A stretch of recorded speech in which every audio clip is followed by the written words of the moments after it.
नमस्कार, मेरा नाम डॉक्टर DS चौहान है और इस वीडियो में आपका स्वागत है।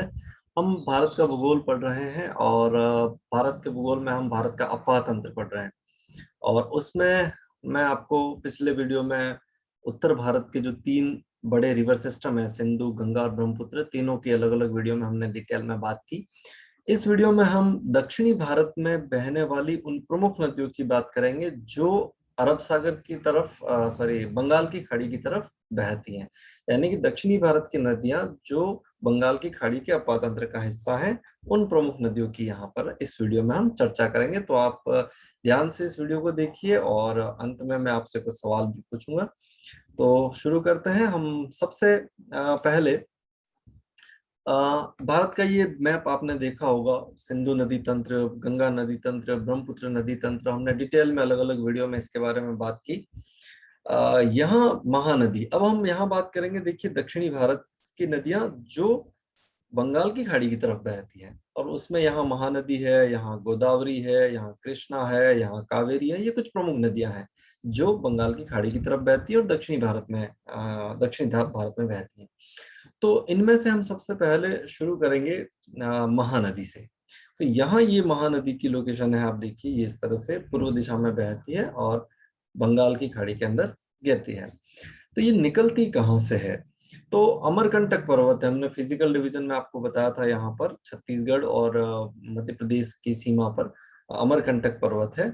उसमें ये छत्तीसगढ़ का जो धमतरी डिस्ट्रिक्ट है, उसमें ये फरासिया गांव है, वहां से ये नदी निकलती है।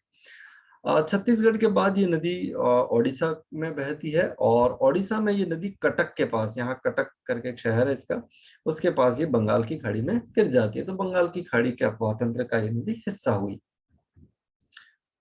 अगर हम इसकी टोटल लेंथ की बात करेंगे तो 851 किलोमीटर लंबी है। हीराकुंड बांध इस नदी पर बना हुआ है यहाँ पर, और इसकी मैं डिटेल में जब बांधों की बात करूंगा तो उसमें इस डैम के बारे में हम बात करेंगे। कुछ प्रमुख सहायक नदियों के बारे में देखें तो संकोच है, जोंक है, हसदेव, मान, ईब, ओंग, टेल, ये इस तरह की कुछ इसकी सहायक नदियां हैं। संबलपुर और कटक, ये दोनों बड़े शहर हैं जो इस नदी के किनारे स्थित हैं। ये देखिए, कटक यहाँ पर है। ये डेल्टाई क्षेत्रों में जब ये डेल्टा बनाती है यहाँ पर ये रिवर, तो उस डेल्टाई क्षेत्र में इसकी कई सारी शाखाएं अलग अलग हो जाती है सारी, और पानी फैल फैल के सारा बंगाल की खाड़ी तक पहुंचता है। तो ये पूरा इसका डेल्टा है इस नदी का। और कटक आप देखिए, इसकी 2 मुख्य शाखाओं के बीच में यहाँ पर स्थित एक बड़ा शहर है, कटक कहते हैं इसको, और बाकी सारा पानी इधर उधर डिस्ट्रीब्यूट हो जाता है। गूगल इमेज से स्पष्ट है। अब यहाँ देखिए, संबलपुर यहाँ पर है और कटक यहाँ पर है, और पूरा रिवर सिस्टम को आप देखो तो ये इस तरह से बहती है। यहाँ ये डैम बनाया गया है जिसको हम हीराकुंड कहते हैं, और आगे ये नदी इस तरह से बहती है। और यहाँ देखिए, ये अलग अलग धाराओं में बट के इसमें बंगाल की खाड़ी में गिर जाती है। इसके ठीक उत्तरी भाग में यहाँ से ब्राह्मणी नदी भी बहती है। ये इसका अपवाह तंत्र है। यहाँ पर आप देखिए, इस तरह का अपवाह तंत्र है। 1,41,600 वर्ग किलोमीटर टोटल इसका क्षेत्र है, जो इस तरह से ये डिस्ट्रीब्यूट होता है, अलग अलग स्टेट्स में है। छत्तीसगढ़ में ज्यादातर हिस्सा इसका है, और ओडिशा में है, थोड़ा बहुत हिस्सा इधर महाराष्ट्र में भी पड़ता है। तो ये इस तरह से बहती है। ये यहाँ पर आप देखिए,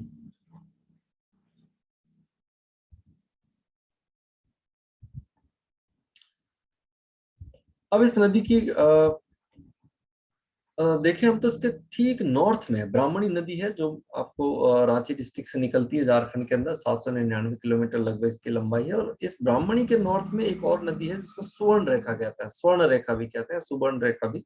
ये भी रांची से निकलती है। इसकी लेंथ कम है, लगभग 400 किलोमीटर है, लेकिन ये दोनों ब्राह्मणी और स्वर्ण रेखा पैरेलल बहती है। और तीनों नदियों को अगर हम देखें तो तीनों एक तरह से पैरेलल बहने वाली नदियां हैं जो बंगाल की खाड़ी में गिरती हैं। अगली रिवर हम बात करेंगे गोदावरी नदी की। अब यहाँ देखिए, ये महानदी और ये गोदावरी है, यहाँ इस तरह से बहती है, वेस्टर्न घाट से निकलती है। हमने पहले भी इसके बारे में बात की थी। इस नदी को दक्षिण भारत की गंगा भी कहा जाता है, या दक्षिण गंगा भी इसको कहते हैं। तो हालांकि कावेरी नदी के लिए भी शब्द इस्तेमाल किए जाते हैं, लेकिन एनसीईआरटी की बुक्स अगर हम देखें तो उसमें इसी नदी के लिए लिख रखा है कि दक्षिणी भारत की गंगा है। हालांकि ये विवादास्पद मुद्दा है, काफी डिबेटेबल है। दक्षिणी भारत की गंगा किस नदी को कहा जाए, पर एनसीईआरटी की माने तो इस नदी को दक्षिणी भारत की गंगा आप कह सकते हैं। अब ये नदी कहाँ से निकलती है? त्रिम्बक जगह है नासिक में, महाराष्ट्र के अंदर, जो कि पश्चिमी घाट यहाँ पर पर्वत है पूरा, और हम बोले तो महाराष्ट्र में उसको सह्याद्री पर्वत भी कहते हैं। तो सह्याद्री पर्वत या पश्चिमी घाट में त्रिम्बक जगह है, यहाँ मंदिर भी है त्र्यंबकेश्वर करके। तो वहां से ये नदी निकलती है, और उसके बाद ये नदी आंध्र प्रदेश में धवलेश्वर जगह है, वहां पर ये बंगाल की खाड़ी में गिर जाती है। कुल लंबाई इसकी 1465 किलोमीटर है। अब यहाँ एक दो बातें और इस नदी की ध्यान में रखिए, और ये है कि ये दक्षिणी भारत की सबसे पवित्र नदी है। इसको दक्षिणी की गंगा कहते हैं, दक्षिणी भारत की सबसे पवित्र नदी। दूसरी बात, दक्षिणी भारत में सबसे बड़ा डेल्टा यही नदी बनाती है। अगली बात, पूर्णतः भारत में बहने वाली सबसे लंबी नदी यही है। कारण उसका यह है कि इसकी लंबाई 1465 किलोमीटर है, और सिंधु, गंगा और ब्रह्मपुत्र ये इससे लंबी है, लेकिन ये दूसरे देशों में भी बहती है। तो ऐसे में पूर्णतः भारत में बहने वाली सबसे लंबी नदी गोदावरी होगी। नासिक इसके किनारे पर है, या राजमुंद्री इसके किनारे पर है, नांदेड़ करके एक जगह है वो भी इसके किनारे पर। ये कुछ मेजर शहर है, और भी कई सारे जगह हैं जो इसके किनारे पर स्थित होंगी। ये इसका डेल्टा है, आप देखिए गोदावरी का। ये राजमुंद्री यहाँ पर जगह है, और ये डेल्टा दो मुख्य धाराओं में बढ़ जाता है, और फिर ये बंगाल की खाड़ी में गिरता है, इस तरह का डेल्टा। अब इसकी हम कुछ सहायक नदियों की बात करेंगे, तो उसमें प्रवारा, पूर्णा, मंजीरा, पैनगंगा, वर्धा, वैनगंगा, प्राणहिता, किन्नरसानी, सबरी, इंद्रावती, कोलाब, मचकुंड, ये इसकी कुछ सहायक नदियां हैं। इसमें से कुछ 3-4 जो प्रमुख सहायक नदियां वो मैं आपको मैप पे बता रहा हूँ। ये मंजीरा या मंजारा भी कहते हैं इसको, मंजीरा मंजारा, ये प्राणहिता है। यहाँ पर ये इंद्रावती नदी इस तरह से बहती है, यही सबरी नदी भी इस तरह से बहती है। तो अगर हम इसको देखें तो ये लेफ्ट बैंक से गिरने वाली नदियों में प्राणहिता, इंद्रावती, सबरी प्रमुख है। राइट हैंड से गिरने वाली नदियों में मंजारा प्रमुख नदी है। ये इसका अपार क्षेत्र है पूरा, आप देखिए इस तरह का ड्रेनेज एरिया ये बनाती है। इसमें से 3,12,812 वर्ग किलोमीटर टोटल इसका ड्रेनेज एरिया होगा या कैचमेंट एरिया होगा, और उसमें से लगभग आधा हिस्सा महाराष्ट्र में है। इसके अलावा तेलंगाना, आंध्र प्रदेश, छत्तीसगढ़ और ओडिशा में भी इसकी छोटी छोटी कुछ कुछ जगह हैं, बहुत ज्यादा इनमें नहीं है, लेकिन मेजर ये आंध्र प्रदेश और तेलंगाना में बहती है। अगली रिवर है कृष्णा, ये महानदी, ये गोदावरी, ये कृष्णा। देखिए इस रिवर को देखेंगे तो ये भी वेस्टर्न घाट से, महाराष्ट्र के अंदर ही महाबलेश्वर जगह है पश्चिमी घाट में, या सह्याद्री पर्वत में हम कहें तो, वहीं से ये निकलती है और बंगाल की खाड़ी में गिरती है। यहाँ पे हमसाल देवी करके एक जगह है, और उसके पास ये बंगाल की खाड़ी में गिर जाती है। लगभग 1400 किलोमीटर लंबी होगी। ये दोनों नदियां पैरेलल ही चलती हैं, और दोनों नदियां डेल्टा जहां बनाती है आपस में ही दोनों मिल जाता है, उनका मतलब डेल्टा मिल जाता है आपस में एक दूसरे से, ये पास पास में ही डेल्टा बनाती है, दोनों ही आंध्र प्रदेश के अंदर डेल्टा बनाती है। और ये नदी 1957 से ही आंध्र प्रदेश, कर्नाटक और महाराष्ट्र के बीच में डिस्प्यूटेड है, मतलब पानी के विवाद, पानी के बंटवारे को लेकर इसमें विवाद चलता रहता है। सांगली है, अमरावती, विजयवाड़ा, ये इसके किनारे स्थित कुछ प्रमुख शहर हैं भारत के। अब इसकी सहायक नदियों की बात करें तो यहाँ भीमा इसकी सहायक नदी है, यहाँ मूसी इसकी सहायक नदी है, हैदराबाद इसी नदी के किनारे पर स्थित है, मूसी के किनारे पर, और तुंगभद्रा इसकी सहायक नदी है। ये कुछ प्रमुख सहायक नदियां हैं। और भी हम लेफ्ट बैंक से अगर हम देखें, इधर से हम देखें तो मूसी, येरला, भीमा, मानेरू, ये इसकी लेफ्ट बैंक की प्रमुख सहायक नदियां हैं। जबकि राइट बैंक में बात करेंगे तो कोयना, वीना, पंचगंगा, वासना, घाट प्रभा, दूध गंगा, तुंगभद्रा और माल प्रभा, ये सारी इसकी सहायक नदियां हैं। अब ये घाट प्रभा, माल प्रभा, कई बार प्रश्न पूछते हैं ये किसकी सहायक नदियां हैं, इस तरह का प्रश्न आ जाता है। ये इसका ड्रेनेज एरिया है, आप देखें पश्चिम में थोड़ा ज्यादा चौड़ा है, लेकिन जैसे जैसे पूर्व में आता जाएगा वैसे वैसे इसका ड्रेनेज एरिया कम, और बिल्कुल लास्ट में डेल्टा ही बच जाता है इसका टोटली। तो हम 2,58,948 स्क्वायर किलोमीटर इसका टोटल एरिया है, जो आंध्र प्रदेश, कर्नाटक और महाराष्ट्र तीनों स्टेट में थोड़ा थोड़ा फैला हुआ है। अब यहाँ देखिए ये इस तरह का डेल्टा बनाती है कृष्णा नदी, और अगर हम इन दोनों डेल्टा को एक साथ देखें तो ये तो कृष्णा नदी का डेल्टा है और ये गोदावरी का डेल्टा है, और उसी के बीच में वो कोलेरू झील है, वेटलैंड है, एक तरह का नम भूमि है ये वाली पूरी, इन दोनों के बीच में। तो ये दोनों सैटेलाइट इमेज में आप स्पष्ट देख सकते हो। ये हमसाल दीवी जो जगह है वो यहीं पर है। अब हम कावेरी नदी की बात करेंगे। तो आप रेफरेंस में देखिए, ये महानदी, ये गोदावरी, ये कृष्णा और ये कावेरी नदी। ठीक है। कावेरी नदी की जो जो उद्गम है वो फिर पश्चिमी घाट से ही होता है। ब्रह्मगिरी पहाड़ी है वेस्टर्न घाट में, कर्नाटक के अंदर कोडागु के पास में। और ये नदी फिर पूर्व की तरफ ही बहती है और बंगाल की खाड़ी में गिर जाती है कराईकल के पास में। जो पुडुचेरी की जगह है कराईकल, उसके पास में ये बंगाल की खाड़ी में गिर जाती है। कराईकल के ठीक नॉर्थ में ही इसका मुहाना है, यहीं पर। लेंथ 800 किलोमीटर है, क्योंकि दक्षिण में भारत काफी सकड़ा हो जाता है, तो 800 किलोमीटर इसकी लेंथ है। 81,155 स्क्वायर किलोमीटर इसका टोटल एरिया है। और ये कर्नाटक, केरला, तमिलनाडु और पुडुचेरी इसके बीच में डिस्प्यूटेड है। और हम ये कह सकते हैं कि भारत में सबसे ज्यादा विवाद जल बंटवारे को लेकर वो इसी नदी को लेकर है। बहुत कभी कभी संघर्ष तक हो जाते हैं और काफी हिंसा भी फैल जाती है। इतना विवाद है इस नदी को लेकर इन राज्यों के बीच में। इसको भी दक्षिण की गंगा और गंगा ऑफ साउथ कहते हैं, ऑफ द साउथ इंडिया हम कहते हैं। लेकिन ये विवादास्पद मामला है गोदावरी और उसके बीच में। लेकिन इसमें कोई शक नहीं कि गोदावरी नदी दक्षिणी भारत की सबसे पवित्र नदियों में से मानी जाती है। जैसे गंगा भारत की सबसे पवित्र नदी है, दक्षिणी भारत की सबसे पवित्र नदी गोदावरी। लेकिन ये भी एक पवित्र नदी है जो कावेरी है वो भी।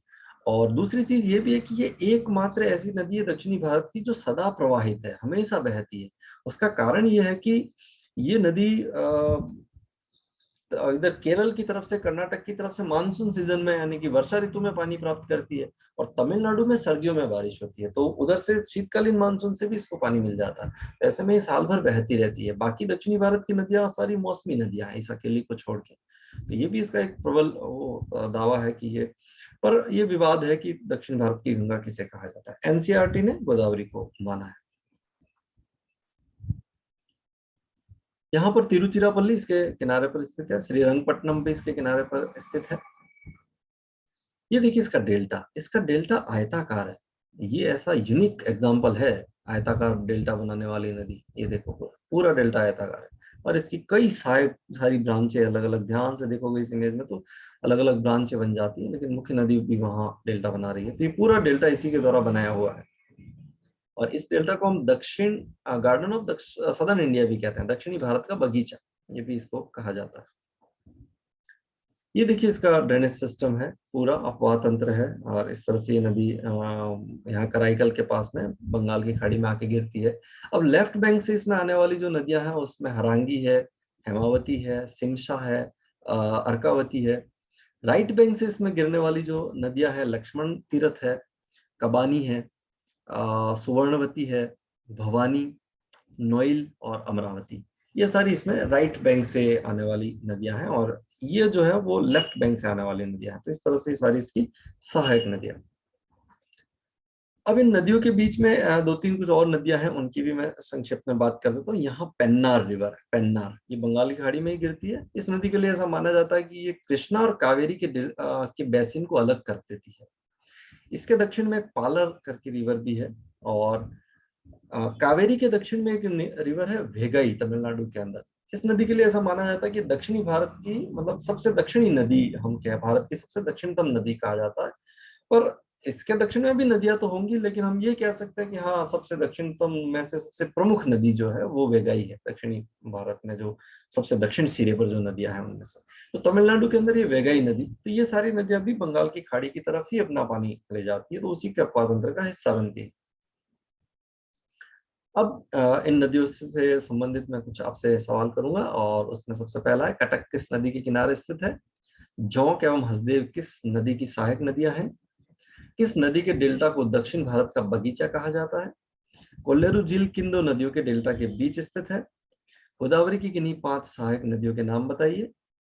पूर्णतः भारत में बहने वाली सबसे लंबी नदी कौन सी है?